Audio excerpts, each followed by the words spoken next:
Om Ganapati Namaha. In this video, I'm going to talk about or share a very simple and very powerful technology to change how and what you manifest by changing how you think and how you act. Now, how and what you manifest means what you manifest is referring to the actual creation, the circumstances, the objects, etc. Also the feelings that you have, the intelligence you have. The how is more of the time it takes you to actualize these different manifestations, and not only the time, but how the difficulty level. Is it a seamless, effortless thing, or does it require a lot of struggle and a lot of effort? Now, the technology is around the use of archetypes, particularly divine archetypes. Now, an archetype is a personification of a principle, or if you will, a personification of a certain identity. You yourself are an archetype. If someone was to meditate on you, which is to focus on your form and everything about you, they would be able to access your information and gain access to your abilities. This is because we are all linked to the same collective mind. Now we are all, or collective consciousness as it's called, or the unified field as it's called in particle physics, however way you want to describe it.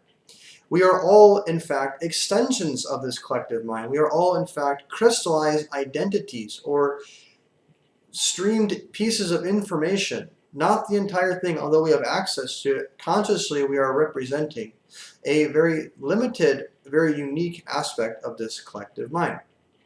Now, the divine archetypes represent these super aspects of this collective mind. The super intelligences, the super cognitions, the super abilities, those who are lacking in limitation and are able to do things rapidly. Now, there are different kinds of divine archetypes that also personify, they specialize in different attributes or different identities. Before I get into that, I want to quickly relate a story that helps illustrate and explain how by meditating or working with an archetype you can get access to their powers. There's a story in the Mahabharata, one of the two greatest epics from India, in addition to the Ramayana. Mahabharata is the story of Lord Sri Krishna's avatar, and the story of all this all unfolds. I forget their names. The five brothers and then Draupadi, the wife. Now, what happens in this story? One of the main characters, his name is Arjuna. And Arjuna, at this point in the story, was being trained as an archer by the teacher named Drona. And Drona gave his word that Arjuna will be the greatest archer in the world. And while they were studying once in the forest, they were off practicing in the forest, this boy who was watching from the bushes, he was this Arjuna and his brothers were these royal personas. This boy from the tribal community in the area was watching them, and he had a desire to get trained by this Drona, who was the best teacher in the world, I believe, at the time, or one of the best teachers. And so while they were training, he went and approached Drona, and he said, what this guy, and Drona's like, what do you want? And Drona's like, the kid's like, I want, please teach me. And he says, no, I can't teach you. I'm only a teacher of this royal house. Drona worked for this house, and he couldn't teach anybody else, and particularly these people who I think were some sort of, not necessarily an enemy, but they weren't affiliated with this royal house. And so he refused them. So the boy said, fine, just please give me your blessings. So Drona gave the boy his blessings, and the boy went off. Shortly later down the road, Arjuna and his brothers were walking around the forest, and they were doing hunting. And they're in the jungle. It's actually a jungle. And one of their hunting dogs was off, and the dog was out barking out in front of them. They couldn't see him. They could just hear him. The dog was barking like crazy all of a sudden. Next thing you know, the dog was immediately silent. And they went, I think the story writes the dog may have made a noise too. And they went and go to see what happened. And somebody had shot the arrows around the dog's mouth in such a way where the dog couldn't make the noise anymore. It basically locked his mouth or something. I forget. You can go read that story for the exact description. And they figured out that in order to be able to shoot the arrows in such a way to create the certain circumstances, this archer would have had to shoot the arrows in like the most rapid succession beyond the capabilities of these boys who are supposed to be one of the best in the world. And Arjuna in particular was supposed to be the best in the world.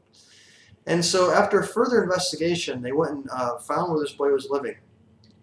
And they brought Drona with them because Arjuna was very upset because Drona promised Arjuna that he was going to be the best archer in the world. And this boy was apparently better than Arjuna. So they went together to where this boy was living, and they found that this boy had a statue of Drona. And what was going on was this boy, when he left Drona the first time and Drona gave him his blessings, he went and created a statue of Drona and was meditating on Drona and treating the statue as it was real. And through doing this, he was able to imbibe all the knowledge of Drona. He became essentially Drona, accessing all the skills, all the intelligences of archery that Drona specialized in, and thereby surpassed Arjuna and became the teacher himself. And the moral of the story was this archetype, in particular the statue technology, which is not what I'm going to be teaching in this video, it's a little bit different, is a technology to assimilate the information of that which the archetype you are meditating on and make it as part of your identity, to actualize it as your identity. Now, these different archetypes, for example, Drona represents archery mastery, or specifically divine archery. Now, different archetypes you can use. The one that I'm going to talk about in this video is that of Ganesha or Ganapati. Why Ganapati or Ganesha? If you watch some of my past videos about Ganesha and some of Dr. Ply's recent videos as well, Ganesha, and I'll make sure to check out the link in the description. I will put a link to my video where I reveal some of the secrets, the Siddha secrets about Ganesha, which in essence says Ganesha is the supreme form of divinity in existence. That all the other gods and goddesses, all the powers, all the intelligences, all the wisdom, all the skills that they have all originate from Ganesha himself, who personifies Om. Om, as you know, or may not know, is the sum total of all consciousness, human and divine. It's the sum total of all power. So Ganesha, as that personification, represents everything. So in other words, by meditating on Ganesha or Ganapati, you can get access to everything. One of Ganesha's unique qualities is he represents preeminence. He is second to none. That's why one of his names is Vinayaka. Vinayaka means there's nobody above him. So the Siddhas talk about how even the Holy Trinity are dependent on Ganesha for his power and intelligence. So by meditating on Ganesha, they talk about as by worship of Ganesha, you can access all the different powers. Everything that you want can come through Ganesha. That's wealth, money, intelligence. And Ganesha is the fastest. Nobody can manifest faster than Ganesha because he has the greatest wisdom over time and space. And so on and so forth. There are so many things, but anything that is possible, Ganesha is the best. He's the fastest, he's the most intelligent, he's the most powerful, and so on and so forth. So Ganesha is an archetype that I highly recommend to you, and one that I have worked with and been working with, who has really taken my life to the next level. And if that wasn't enough, Dr. Ply has also been saying, and I have been experiencing, that Ganesha, more than ever before in our current epoch, or in our current times, is available more than ever before. Meaning by working with him, you will get very, very fast results, very powerful results, because he is abundantly available. So getting into the technology, I'm now going to get to what I wanted to share, this technology of how to access Ganesha, or any archetype. You can use this for any archetype, not just Ganesha. Is through visualization. It is imagining your particular with Ganesha is this elephant. There's two particular things with Ganesha. One is his elephant head, and two is his pot belly. These are two very, very significant things that represent super intelligences and superpowers that can be accessed through this archetype. His trunk, his big broad ears, his very small eyes, his big, big, big pot belly. Now, what is happening here when you are doing this is, if you also watch my past videos and if you understand neuroplasticity, and also understand some of the modern research with, for example, the London cab drivers, where they're studying these people's brains, of what's happening, how their brain where the London cab drivers are required to memorize an immense amount of information in order to be qualified to be London cab driver. Some, like, I think 40,000 or something like this, different streets and their permutation combinations, all the major landmarks and destinations.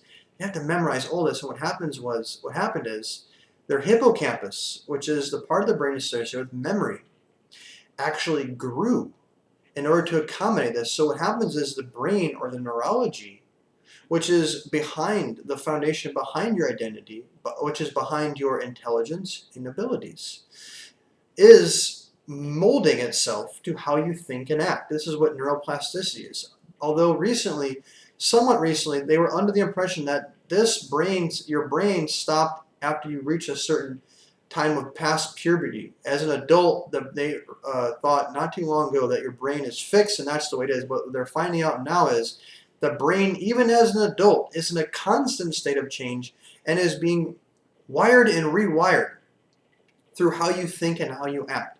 Now, by meditating on the archetype, whether you're visualizing, this is one way that I like to do, is you just visualize yourself as the archetype. You can also just imagine them in your mind's eye. You can use a picture of them and focus on that picture. And this is a shortcut to acquiring their power. Similarly with a statue or a yantra, you can do this as well. What happens is your brain molds itself to that archetype. Now, archetypes are not arbitrary symbols. It's not something that some ancient people made up. Archetypes are depictions of actual beings who the rishis or the siddhas or these enlightened masters who are able to transcend the limited five senses and open up their perception to the rest of reality, which, as we know, even in modern science are saying we are only able to see a very narrow bandwidth of the full light spectrum. We are only able to hear a very narrow bandwidth of the full sound spectrum. And these enlightened beings who are able to open up to the entire spectrum, who are able to interact with these, they're also angels. In Christianity, these are the angels. For example, Ganesha in the Christian tradition has a connection with Archangel Gabriel. In the Egyptian tradition, the same archetype is represented as Thoth, or Thoth, also as, I forget the other name, Djinti? So this Ganesha archetype is not limited to the Hindu tradition. He is represented in all his traditions, but this Hindu representation of him is very, very powerful because that one has been kept alive. The Hindu tradition is an unbroken tradition that goes back to times immemorial, whereas Egyptian tradition has died off. It's an ancient tradition that is no longer a living tradition. Similar with some parts of Christianity, it is not, in most cases, a living tradition, although there are some ministries that are living. So this Ganesha archetype, wear this form. So what you're doing is spend some time meditating on, with your eyes closed, of visualizing the trunk, and know that all these symbols, the trunk, the ears, the small eyes, the large head, the big, big pot belly, they're like zip files of information. Although you may not understand what they mean, your soul, your subconscious, and your unconscious understand what they mean. And through these symbols, you can unlock or pull this information of Ganesha from your subconscious and unconscious, the unmanifest state, into the effectual manifest state of your conscious awareness, so that your conscious identity becomes like this boy who meditated on Drona and pulled that information from the collective universal mind into his conscious awareness, and therefore he went from a boy who wanted to learn archery to becoming an archery master. All that he didn't go and study with anybody. He didn't do anything but meditate on Drona. He wasn't even given a mantra. He was given a symbol of Drona. That's it. He created a symbol, and through that symbol he got everything. So use the forms, use the statues, use the yantras. I recommend this one, but however way you want to do it, you are reshaping your neurology. You are reshaping your biology. Everything will change, and it's a shortcut and a fast-track way to become a super divine personality or a super divine archetype. In the case of Ganesha, some of the benefits you will experience on a practical level that I can relate to or share from my personal testimony is an intuition like you have never seen before. Something that is so profound that it's very hard to explain, but you will just know things without knowing how you know them.